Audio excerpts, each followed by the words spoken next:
sebetulnya HDRD atau soal pembuatan model yang memberikan pasangan hanya pada sistem. Jadi di sini dalam model HDRD ini ya penekanan ada pada di sistem model itu saja. Modelnya model itu saja. Jadi di sini sekali lagi penekanannya bahwa HDRD ini berbeda dengan nanti ketika saya akan mengajarkan perancangan sistem dengan menggunakan model objek. Kalau model struktur ini biasanya digunakan satu, kalau kemudian berbagai objek itu sifatnya umum, mengertikan harus ada seperti itu. Terus berikutnya adalah, yaitu kalau yang menggunakan model struktur ini ya tidak digunakan untuk mereka-mereka yang ingin dalam bidangnya yang tidak ahli ya, mohon maaf tidak dikatakan tidak memahami karena ada beberapa notasi yang atau simbol-simbol yang tidak bisa dipahami oleh orang umum. Oke, sebelum lebih lanjut, saya ucapkan banyak terima kasih untuk rekan saya, saudara saya yang ada di kampus. Selamat malam, Pak Zailani. Kita sampai mengadakan peraturan Pak Zailani. Amin, Pak Budi, sehat.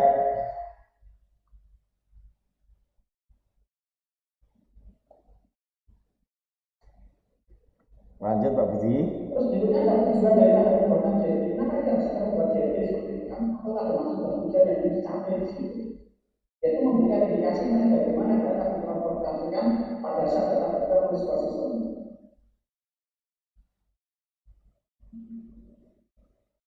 Kok suaranya jelas ya? Oke, terima kasih. Nah, dengan demikian kita akan tahu, ya. Jadi dengan adanya gambaran itu kita tahu bahwa sistem bentuknya seperti apa yang kita saat tahu sistem itu. Kita akan tahu bahwa asalnya dari sini loh, menuju proses ini dan hasil outputnya seperti ini. Jadi memberikan indikasi bagaimana data ditransformasikan. Jadi transformasikan atau digerakkan di situ dari input di proses ada outputnya seperti itu. Selanjutnya adalah menggambarkan fungsi-fungsi dan fungsi yang mentransformasikan aliran data. Jadi di sini yang digambarkan pembagian secara umum juga secara detailnya. Sehingga kita akan tahu pembagian secara umum JD itu seperti apa, yaitu gambaran umum salah sistemnya. Kalau kurang jelas untuk di background ke bawah yaitu gambaran umum secara subnya, yaitu di pada diagram level. Manfaat dari KDD untuk mengkomunikasikan sistem baik secara normal maupun komputerisasi ya dengan data sekian ya sekarang itu semua sudah ada normal bisa dikerjakan secara komputerisasi. Jadi dari gambaran di sini juga bisa dilihat dari cara manualnya, warnanya dari sini sudah ada gambarnya bentuknya seperti itu, apa yang harus dikerjakan. Saya sudah sampai pada sekarang posisinya sampai di mana itu kan kelihatan. Sebagai jembatan penghubung antara analis dengan sistem dengan pengguna. Jadi di sini itu sebetulnya data objek yang paham yang mereka yang ini merupakan jembatan penghubung antara programnya dengan programnya dan analis kita tadi. Karena perancangan itu dibuat oleh seorang analis nanti atau seorang sistem analis atau seorang desainer dia merancang ya. Dirancang itu nanti hasil rancangan itu akan diberikan kepada yaitu programmer. Programmer itu merupakan jembatan penghubung. Apa yang dirancang oleh seorang desainer itu saya harus mengerjakannya seperti ini. Jadi nanti programmer akan tahu cara mengerjakannya seperti ini. Jadi eksternalnya kalau dari satu apapun yang ada itu boleh dikatakan sudah tidak ada di situ riset, maka otomatis dia akan tahu dulu ya dinamika itu menjadi seperti ini, petanya seperti ini, sehingga aliran data ini kita akan tahu oh aliran data itu dari sini terus diproses menuju ke sini. Itu eksternal yang membuat kita melakukan riset dan pekerjaan orang akan paham dari dokumentasinya akan bentuknya seperti ini. Maka kan juga kita coba sudah dikomunikasikan sehingga pengguna atau pengguna yang membuat program itu juga tidak akan menghasilkan karena saya juga kita membuat seperti ini bentuknya seperti ini dari sini. Jadi saya membuat sesuai dengan instruksi atau program membuat sesuai dengan instruksi yang ada.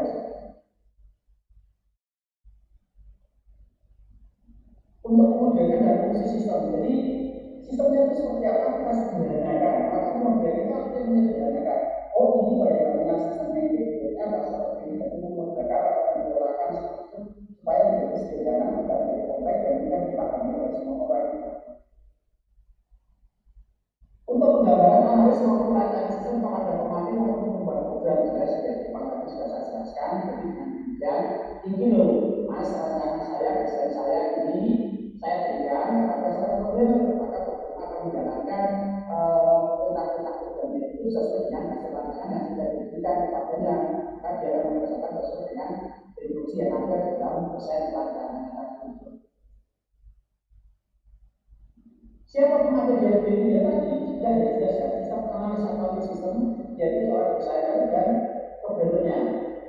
Berusaha memahami pembentukan informasi secara konseptual, melihat bagaimana mengalir melalui organisasi proses dan output dihasilkan. Nah, dalam proses analis itu, sistem analis menggunakan ini ya, DLP untuk membuat representasi secara grafik tentang proses data yang melalui organisasi. Jadi di sini, gambarannya ada seperti ini, bentuknya seperti ini, petanya ada seperti ini.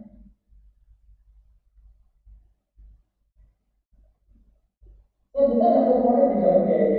Beberapa komponen DLP umumnya di sini ada 4 ya, ada komponen ada 4. Yang pertama entitas, ada proses, data store dan aliran data. Nah, gambar notasinya ini yang dimaksud dengan notasi itu adalah seperti ini kotak. Ada gambar lingkaran, ada kotak dengan simbol seperti ini, ada gambar seperti data store ini. Dan siapa yang paham seperti ini? Mereka-mereka yang ahli di dalam analisis, mereka seorang profesional sistem. Nah, kalau orang awam itu tidak tahu apa itu kotak menuju kontrak, apa namanya kotak menuju proses, apa itu proses menuju kontrak, itu tidak paham seperti itu. Nah, yang paham siapa? Ya analisnya tadi, profesional sistemnya dan para programmernya tadi. Nah, di sini komponennya saya ambil dari 2 orang, kita bagian Insertion, Hilton dan Marco. Sebetulnya pada saat itu ya banyak sekali notasi-notasi yang muncul seperti ini. Ya. Notasinya kebetulan yang tertampilkan hanya ada 2. Sebetulnya masih ada notasi yang lain seperti James Martin, Rumbock, ya, Sharon Taylor di situ ya, itu masih banyak lagi. Nah, karena pada saat awal pengembangan itu terjadi metodologi war atau metodologi war ya, terjadi para metodologi sehingga orang yang akan mengembangkan ini mau pakai notasinya siapa? Apakah saya menggunakan Insertion, Sharon Taylor, Jordan dan Marco, Rumbock, ataukah dengan menggunakan James Martin? Karena mereka memiliki notasi sendiri-sendiri.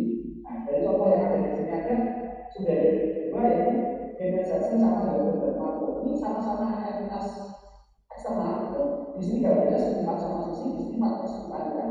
Di sini gambarnya lingkaran, di sini segi 4 sama sisi dengan sisi punggul. Di sini harus pakai data sama, aliran datanya sama, arah juga.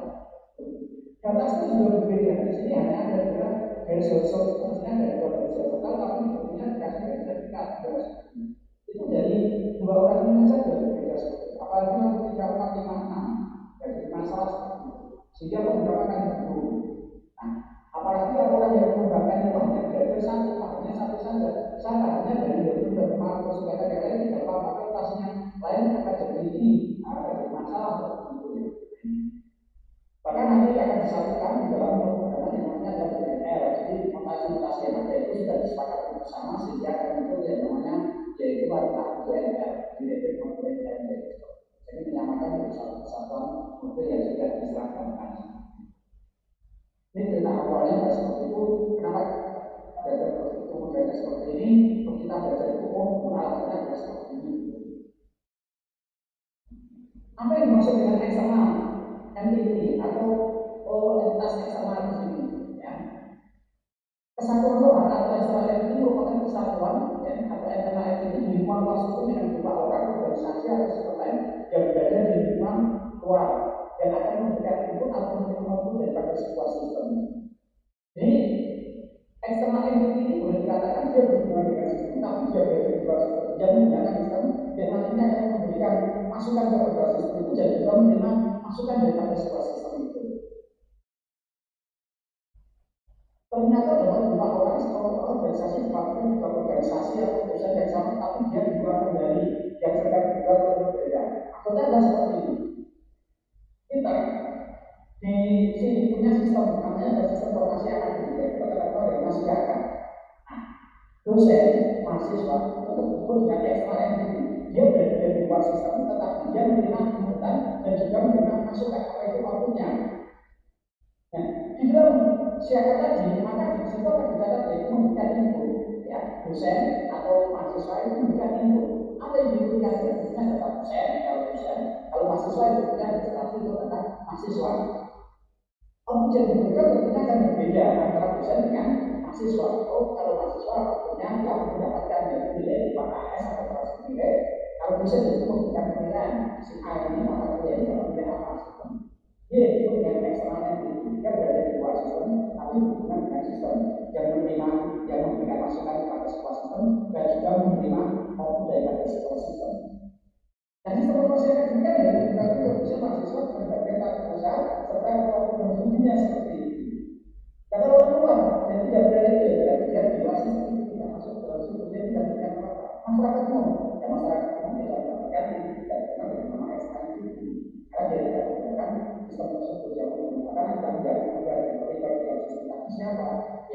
dosen, mahasiswa, ada petugasnya seperti itu.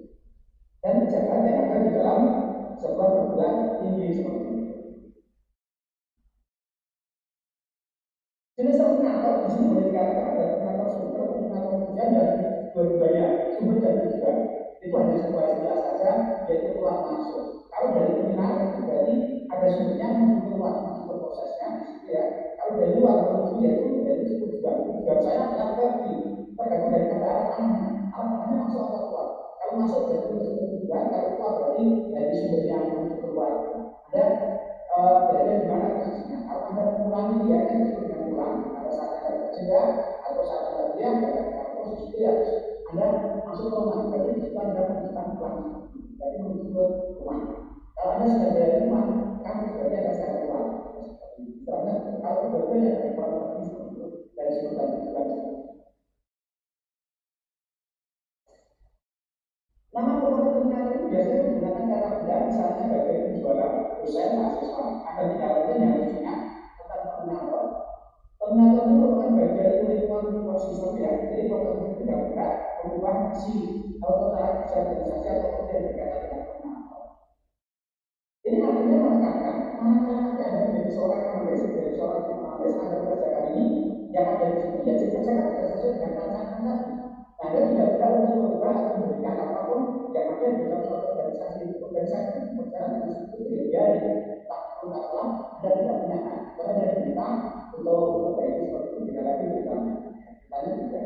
Di sini Anda tidak berhak, ini harusnya seperti ini, harusnya seperti ini. Dan memang jadinya seperti itu ya. Maka kita tidak perlu ikut campur di dalam urusan yaitu organisasi milik orang lain karena kita berada di luar organisasi tersebut.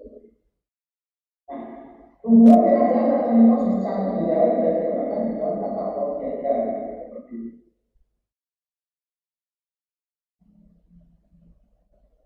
Yang kedua adalah proses ya. Jadi proses ini adalah suatu proses atau kegiatan antara kerja yang dilakukan oleh orang mesin atau komputer dari hasil suatu arus data yang masuk ke proses yang dilakukan arus data yang keluar dari proses. Jadi kemudian proses menggambarkan bagian daripada transformasi ya, mentransformasi yang mengubahnya seperti itu dari bentuk sistem ya, dari inputan diproses menjadi output seperti itu. Jadi proses itu adalah mentransformasikan seperti itu, proses transformasi. Proses ditunjukkan dengan gambarnya adalah simbolnya lingkaran seperti itu ya, gambarnya adalah lingkaran. Kalau yang satu itu adalah dengan menggunakan yaitu apa? Sudut kumpul tadi, ya, sudut kumpul tadi, nah, seperti itu. Prosesnya adalah seperti itu. Nah, penggambarannya seperti ini di dalam satu proses itu ya, ada satu input, ada satu output. Ada juga satu input banyak output, ya, ada juga banyak input satu output. Di sini ya ada satu input banyak outputnya ya. Jadi yang salah ya, banyak input banyak outputnya juga seperti itu. Gitu ya. Jadi kalau dari satu ke satu, pokoknya dari data barang ya, dari masalah kita ke data barang. Nanti akan ditampilkan yang berkaitan dengan data barang tersebut seperti itu. Terus yang kedua adalah seperti ini, data barang satu yang dimasukkan data barang, dan data barang itu nanti bisa dipisah lagi. Data barang berdasarkan apa? Itu apakah berdasarkan yang laku, tidak laku, atau stoknya seperti itu. Bisa juga terjadi seperti ini. Kalau di sini ada mahasiswa, ya mahasiswa, di sini juga mahasiswa, seperti itu ya.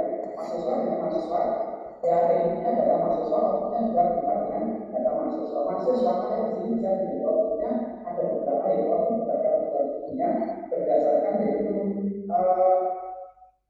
kategori yang lain yaitu program studi, yaitu bisa berdasarkan kota, berdasarkan agama, berdasarkan yang lain tergantung daripada output yang diinginkan. Dari banyak input menjadi satu inputan, menjadi satu outputan. Contohnya seperti ini banyak ini ya, ada data mahasiswa, ada data dosen, ada data mata kuliah, nanti outputnya satu yaitu karakter hasil studi seperti ini. Dan di sini jadi banyak ya, jadi bentuknya seperti itu. Oke, sebelum saya masuk ke simpan atau data store, mungkin ada pertanyaan sambil saya presentasi dulu. Monggo kalau ada yang bertanya.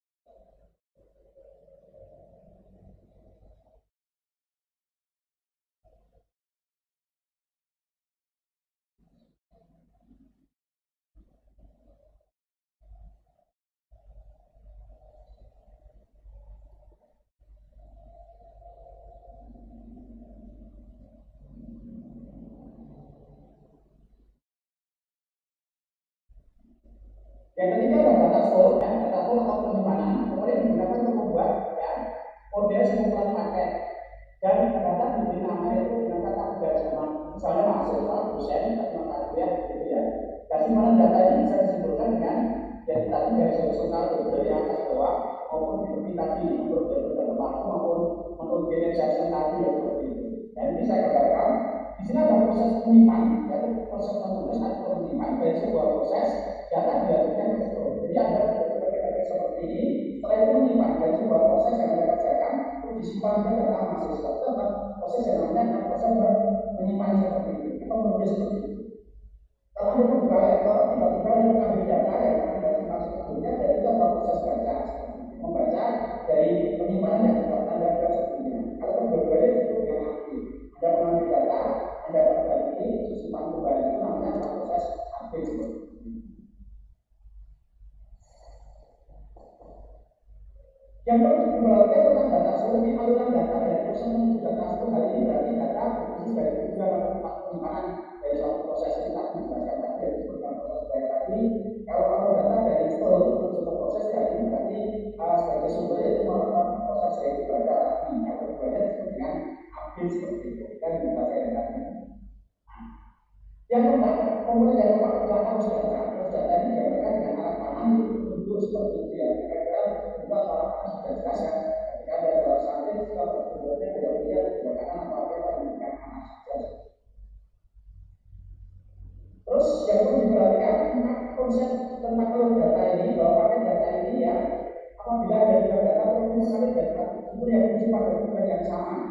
Ya, dari satu sumber nanti dipecah seperti itu ya. Jadi beberapa bagian atau di sini ada pilih data. Apabila data semua paket data yang berasal dari sebuah sumber yang sama menuju pada tujuan yang berbeda, paket data yang kompleks yang sama terus terdiri dari satu dan dua menuju ke satu gitu ya. Jadi ada arah dari satu ada arah yang kedua menuju ke situ ya. Kan juga proses seperti itu. Faktor game data itu apabila ada beberapa alur data yang berbeda sumber menuju tujuan yang sama. Jadi di situ ada istilahnya kok menuju ke tujuan yang sama atau sumber yang sama, terus di situ ada yang berbeda seperti pecah seperti itu dari satu garis jadinya itu menjadi dua, kalau tadi dari dua menuju ke satu seperti itu. Jadi dari sumbernya dari arah satu arah dua terus keluarnya nanti satu seperti itu, atau dari apa itu satu nanti pecah jadi dua seperti itu. Sumber dan tujuan data menunjukkan pada proses baik maupun yang menuju proses. Nah, gambarnya adalah seperti ini. Penggambarannya itu dari dua menuju ke satu. Jadi di sini ada dua arus data dari membuat parkur, membuat si parkur, jadinya ke konsumen. Yaitu akan membuat parkurnya nanti terus membuat si pengiriman. Di sini diberikan kepada konsumen. Jadi ada dua arus data menuju ke satu. Kalau di sini dari satu proses, yaitu menuju ke arah kedua, yaitu dari proses menuju ke penyimpanan dan satunya menuju ke NPT sama dengan di sini. Nah ini kalau di sini itu dari satu menuju ke sini tadi, bentuknya adalah seperti itu. Ya, modelnya kayak gini. Penggambarannya. Syarat untuk membuat DNP, salah satu metode yang pertama kita beri nama. Jadi setiap komponen di dalam DNP harus kita kasih nama. Kalau tidak dikasih nama nanti akan terjadi error. Pasti akan terjadi kesalahan yang terjadi ketika Anda lakukan yaitu uji apakah divalidasi begitu ya diberikan di situ nanti akan muncul kesalahan-kesalahan yang terjadi pada pembuatan data program karena tidak diberi nama atau nomor seperti itu. Pemberian nama tadi sudah pemberian nomor. Penggambaran DNP sesering mungkin supaya enak dilihat ya. Menghindari penggambaran DNP mungkin kalau gambarnya itu terlalu banyak maka tentunya jadinya memiliki penampilan atau pembacanya susah seperti itu. Jadi petanya kecil rumit seperti itu ya.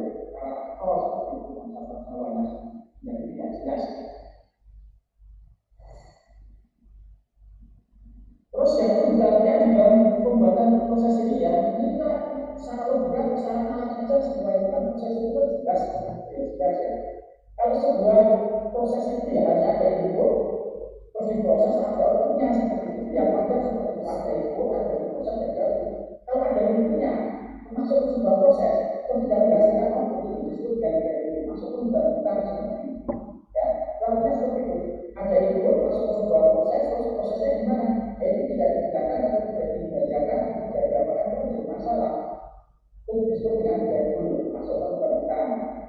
Yang kedua, Anda tidak pernah mendapatkan input, tapi ada outputnya. Ini juga ajaib. Masukkan saja tidak ada kok ada perubahan seperti itu. Juga termasuk sesuatu yang sifatnya aneh seperti itu. Yang ketiga, input yang masuk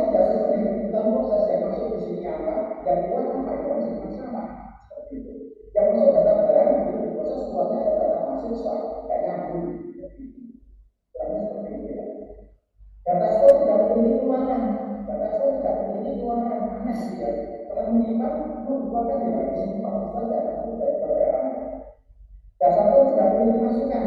Untuk apa kita menyimpan itu dibuatkan wadah untuk menyimpan, tapi kita tidak pernah mau menyimpan di situ. Hubungan langsung antara entitas dengan entitas ya boleh seperti itu. Jadi kota itu nggak boleh seperti itu. Seperti halnya dengan dosen dengan mahasiswa. Dosen itu ada entitas, ya. Mahasiswa juga entitas. Dosen dengan mahasiswa ketemu salah entitas itu nggak bisa. Kalau kita ngobrol di luar itu nggak boleh. Yang keluarnya seperti sebuah proses. Ada data mahasiswa, apa ada dosen mengajar pada mahasiswa. Jadi mahasiswanya ketemu dosen lewat pengajaran seperti itu. Tidak langsung ketemu dosen sama mahasiswanya seperti itu. Masukan langsung dari entitas menuju ke data store, entitas kalau langsung tiba-tiba tidak ada suatu proses tapi tiba-tiba disimpan tidak bisa, harus melewati sebuah proses dulu. Kalau dari entitas tiba-tiba disimpan tidak bisa. Langsung saya sudah disimpan, ya perlu dicatat dulu di proses itu. Keluar langsung dari data store menuju ke entitas itu juga tidak boleh, harus lewat sebuah proses. Tinggalnya data store tinggal kali lewat ini kan tidak boleh, harus lewat sebuah proses. Karena prosesnya adalah proses ambilkan dulu bacaan. Hubungan langsung antara data store dengan data penyimpanan dan penyimpanan gimana? Data mahasiswa dengan data dosen ketemu langsung tidak bisa. Proses. Yang kedua ada data masukan keluar yang tidak disesuaikan dalam data store-nya. Kalau digambarkan sebetulnya kan bentuknya seperti ini. Gambar ini. Ya. Ini gambar yang pertama adalah masukan, tapi tidak ada outputnya seperti itu.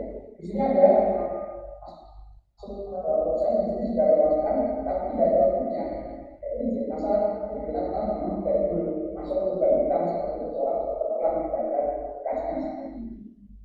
Yang kedua dari sini gambarnya ini sudah jelas, tidak ada yang hitam, tapi ada outputnya seperti ada itu satu, itu dua seperti ini. Ini katanya tidak sesuai yang masuk ini antara sebelumnya sama sebelumnya tidak masuk. Sebelumnya artinya bagaimana yang sebelumnya. Di sini ada nama mahasiswa, kemudian keluarannya adalah seperti itu data mahasiswa. Yang keempat itu nggak boleh seperti ini dari entitas ini langsung menuju ke data store ini, langsung menuju ke sini, tidak ada keluar ke sini nggak boleh. Ini juga seperti itu dari data store langsung menuju ke tidak boleh. Ini sebuah prosesnya tadi ya. Ini dari internal ke eksternal entity ya, entitas ke entitas nggak boleh. Dari entitas langsung menuju ke data store nggak boleh. Dari data store menuju ke entitas nggak boleh. Store ke store nggak boleh. Jadi tadi ya, selanjutnya adalah seperti ini, bukan yang terakhir tadi ada seperti tadi. Jadi perlu diperhatikan kalau misalnya dari dalam sebuah komponen itu cara seperti itu, kan logikanya kan seperti itu. Tidak ada masukan, ya ada masukan, tapi tidak ada masukan. Tidak ada masukan, ada dari aneh seperti itu. Data yang tidak boleh tidak sesuai. Ini entitas ketemu dengan entitas ya boleh. Ini artinya ini tidak semua itu adalah proses. Ini kalau ketemu ini adalah proses. Prosesnya apa? Pengajaran. Ini berarti apa? Proses penyimpanan data. Ini berarti apa? Mengambil data. Ini dikatakan ya adalah proses. Semuanya adalah sebuah proses. Ini bentuk umum gambarannya adalah seperti ini ya. Bentuk gambaran BD dari model lingkaran satu menjadi lingkaran dua kita beberapa lingkaran. Terus yang kedua adalah seperti ini. Ada beberapa tadi yang dari kita menjadi beberapa. Nanti yang satu kita gunakan di sini yang juga kita menjadi beberapa. Nah, sekarang kita akan masuk ke studi kasus supaya jelas ya. Yang perlu diperhatikan dalam bentuk pembuatan BD itu ya ada entitas luarnya dulu. Kira-kira Anda akan membuat apa? Oh saya akan membuat informasi akan siapa yang menggunakan informasi akan kita dilihat dari data mahasiswa, ada data dosen, ada mata kuliahnya, ada yang bagian data usaha, ada bagian yang memplotting itu semua seperti itu. Buat diagram pertanyaan dulu yang lingkaran satu tadi. Kalau sudah dipecah, dihidupkan ke bawah menjadi sublevelnya seperti itu. Kurang lagi dihidupkan lagi sampai pada tingkat yang paling bawah. Ini studi kasusnya, ya, studi kasusnya di sini kita gambarkan seperti ini ya.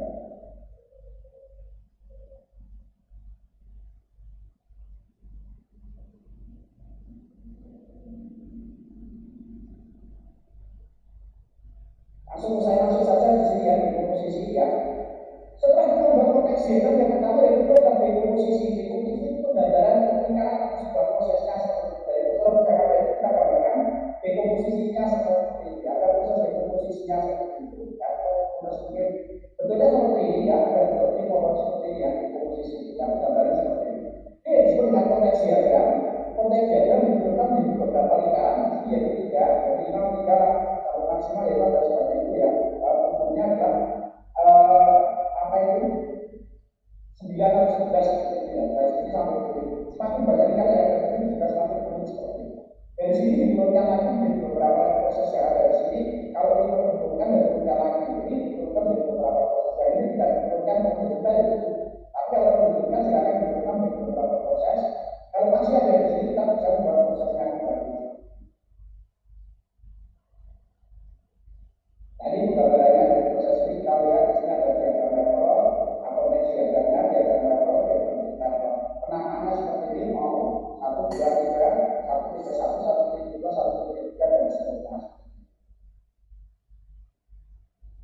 kita akan masuk ke contoh aplikasi atau studi kasus lain itu berkaitan dengan sistem informasi akademik seperti ini. Kalau saya gambarkan, gambarnya adalah seperti ini ya.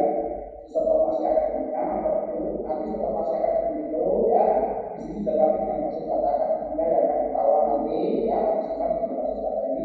Siapa yang terlibat di sini kita harus tahu yang terlibat dalam sistem informasi akademik itu siapa? Ada dosen, jelas ya. Karena dosen akan memakai sistem informasi akademik itu juga dengan mahasiswa. Mahasiswa ini terlibat di sini. Terus ini ada ketua jurusan. Ketua jurusan itu nanti berhubungan dengan yang memplotting, yang mengatur segala sesuatu yang berhubungan dengan jadwal kuliah. Si dosen A mengajar mata kuliah apa, harinya apa, seperti itu. Jadi yang memplottingnya nanti, yang memplotting itu memberitahu si A, dosen ini nanti mengajar ini. Yang mengerjakan tugas itu semuanya atas bagian tata usaha. Ini disebut dengan MIT, NIT, NIT. Yaitu yang berada di luar itu, tetapi dia akan masuk ke dalam sebuah sistem. Apa yang diberikan oleh mahasiswa? Gitu ya, intinya di sini yaitu mahasiswa registrasi ke kuliah ini.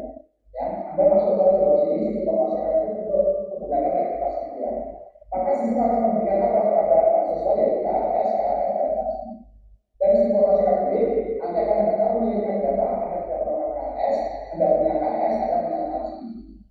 Begitu juga dengan dosen. Dosen ini memberikan apa? Yaitu dengan penilaian mahasiswa yang telah mengikuti ujian. Maka dari sini sistem memberikan apa kepada dosen? Memberikan referensi. Ini loh referensinya, ini data mahasiswanya yang nanti akan Anda nilai seperti itu. Nah, bagian di sini pimpinan tugas untuk memvoting tadi ya, siapa mengajar apa tadi, dan yang dikerjakan semua itu adalah bagian tata usaha yang terlibat secara langsung di dalam sebuah sistem informasi akademik yang bagian ya. Maka dia akan mencatat data-data mahasiswa, dia akan mengolah data dosen, dia akan mengolah mata kuliahnya, dia akan memberikan atau penilaian, dia membuat jadwal kuliah kelasnya, dan membagi semuanya seperti itu. Dia tidak mendapatkan apapun di sini karena dia yang mengerjakan. Jadi outputnya di sini ya berupa laporan-laporan yang kaitannya dengan itu tidak ada karena laporannya diberikan kepada mahasiswa kepada dosen. Nah ini penggambaran komposisinya seperti ini ya, komposisinya sistem informasi akademiknya. Tadi dari konteks diagram 0 di sini ya dipecah menjadi 1, 2, 3, 4 seperti ini ya. Di sini berarti ada 4 proses, dari proses pertama dipecah menjadi 4 proses, yang kedua dipecah menjadi 7 proses, yang ketiga hanya 2 proses, yang keempat dibagi yaitu 3 proses. Kalau digambarkan dalam konteks diagramnya adalah seperti ini mampirkan dulu ya, mampirkan ya. Mampir itu berkaitan dengan akses, ya, mampir itu berkaitan dengan akses bahwa seorang mahasiswa hanya bisa melakukan yaitu fungsi yaitu data mahasiswa di sini. Data mahasiswa dia melakukan pengolahan data mahasiswa, bisa update, bisa update, bisa membuat seperti itu karena berhubungan dengan data mahasiswa. Tapi mahasiswa tidak bisa registrasi ini ya, hanya ini pembuatan presensi hanya ini, dia tidak bisa berubah. Kalau berubah nanti mahasiswa bisa berubah, dia berubah masuk semua terus, dia tidak bisa berubah saja. Pencetakan KS dia dibaca lagi, dia tidak dibaca saja. Dosen di sini hanya apa? Nah, kalau dosen untuk voting master hanya itu saja, maka pembuatan presensi kuliah ya hanya baca saja. Dia tidak membuat seperti itu sampai pada keterangan yang ada di sini. Ini penggambarannya, konteks diagramnya yang terdiri dari nol, yang terdiri dari tadi yang seperti yang pertama tadi adalah yang pertama yaitu dosen, ada mahasiswa, ada tata usaha, ada pimpinan jurusan. Dia berada di luar sistem tetapi berhubungan langsung dengan sebuah sistem. Jadi termasuk tata usaha ini sudah masuk di dalam sebuah sistem karena dia mengerjakan semuanya. Terus itu gambaran soal rumitnya seperti ini kalau sudah dipecah menjadi pengolahan master tab itu aktivitas di awal semester ya sebelum ada dosen itu terus ada aktivitas di tengah perkuliahan sampai aktivitas di akhir semester. Awal semester ngapain mahasiswa ya melakukan KRS kartu rencana studi ya. Yang pertama tentunya pengelolaan dulu, didata dulu siapa mahasiswanya, siapa dosennya, mata kuliahnya apa itu pengelolaan masternya dulu. Kita punya data mahasiswa, ada data dosen, data mata kuliah, ada nilainya. Kalau sudah yaitu aktivitas di awal semester di sini nanti mahasiswa apa, yaitu melakukan KS dan seterusnya. Aktivitas yaitu perkuliahan, ya ada yang kelima yaitu KPS, kartu hasil studinya. Kita lihat di sini ya, ini kalau kita gambarkan supaya tidak ringkas seperti ini, jadi ada pertama ada pengolahan data master, nanti akan disimpan ditampung ke dalam data store yaitu nama di sini dosen. Dari pengolahan data master akan disimpan dikasih nama yaitu mata kuliah. Dari pengolahan data master akan disimpan namanya mahasiswa. Dari pengelolaan master ini akan disimpan dari nama aturan nilai. Ini pada saat yaitu pengelolaan seperti itu. Nah, pengelolaannya dari mana diceritakan dari sini. Bagian kalau saja mengelola data dosen disimpan ke data store dosen. Jadi tata usaha pengelolaan data mata kuliah disimpan ke dalam mata kuliah. Kalau tata usaha melakukan pengolahan data aturan nilai disimpan ke dalam file yang bernama aturan nilai itu juga data mahasiswa disimpan. Jadi yang tadi kan ada bicaranya 1, 2, 3, 4. Terus bicara yang kedua tadi ada 3 ya. Aktivitas pada awal semester. Awal semester itu yang terlibat siapa ya? Mahasiswa, tata usaha, terus dosen. Kita lihat di sini. Nah, ini apa yang dilakukan pada saat awal kuliah? Ya pembuatan jadwal. Jadwalnya diberikan, nanti ada instruksi kuliahnya, ada pembuatan jadwalnya, ada yang mengajar. Dan kalau mengajar ya ketika dosen. Ya ketua program studinya dosen. Nah, dosen di sini nanti akan menerima ya wajib profil daripada ketua program studi. Terus ini yang aktivitas untuk perkuliahan. Aktivitas kuliah apa yang didapat berkaitan dengan data konten. Jadi di sini adalah yaitu pembuatan presensi ujian. Kuliah tadi ada presensi ujian siapa yang masuk, siapa yang tidak masuk. Terus keempat, edukasi akhir semester. Apa yang dilakukan aktivitas pada akhir semester? Ya mahasiswa tentunya ada penilaian, dapat mencetakan AS kartu studi. Nanti di akhir perkuliahan dan terakhir itu ada pencetakan transkrip atau ijazah seperti ini. Penutup data pembelajaran adalah pembuatan model yang memungkinkan proses sistem untuk menggambarkan sistem sebagai satu jaringan fungsional yang dihubungkan satu sama lain dengan alur data baik secara maupun secara manual maupun secara komputerisasi. Tujuan daripada DB memberikan indikasi mengenai bagaimana data ditransformasikan pada saat data bergerak melalui sebuah sistem. Manfaat untuk komunikasi ini sistem baik secara manual maupun komputerisasi. Pemakainya adalah API sistem yang berusaha memahami kebutuhan ya. Secara konseptual melihat bagaimana data mengalir melalui organisasi proses dan diaplikasikan. Dalam komponen DB ada 4, yaitu ada identitas luar, entity, ya, data proses, data store dan arus data. Oke, hanya ini yang bisa saya sampaikan untuk pembelajaran di hari ini. Kalau ada yang ditanyakan silakan monggo.